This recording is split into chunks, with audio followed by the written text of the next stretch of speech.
और अभी आपको हम खबर देंगे, डॉक्टर यास्मीन राशिद को जिना हाउस हमले के मुकदमे से डिस्चार्ज कर दिया गया है। डॉक्टर यास्मीन राशिद को इंसदाद दहशतगर्दी की अदालत में पेश किया गया और अदालत ने पुलिस की जिस्मानी रिमांड की इस्तदा मुस्तरद कर दी और उनको जिना हाउस हमले के मुकदमे से डिस्चार्ज कर दिया है।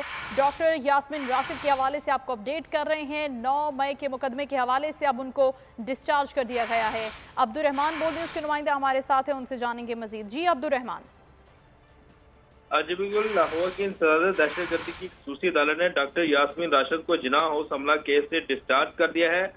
यास्मीन राशिद का नाम थाना सरवर रोड के मुकदमे में जो है दर्ज किया गया था और यास्मीन राशिद को इंसदाद दहशतगर्दी की अदालत में पेश किया गया। पुलिस ने जिना हाउस हमला केस में जिस्मानी रिमांड की इस्तदा की थी, ताहम अदालत की जानब से जो है डॉक्टर यास्मीन राशिद का इस मुकदमे से नाम जो है वो डिस्चार्ज करने का अहकाम सादर कर दिए हैं और अदालत ने जो पुलिस की जानब से जिस्मानी रिमांड की इस्तदा थी वो मुस्तरद कर दी है। जी बहुत शुक्रिया आपका अब्दुल रहमान, अपडेट कर रहे थे आप।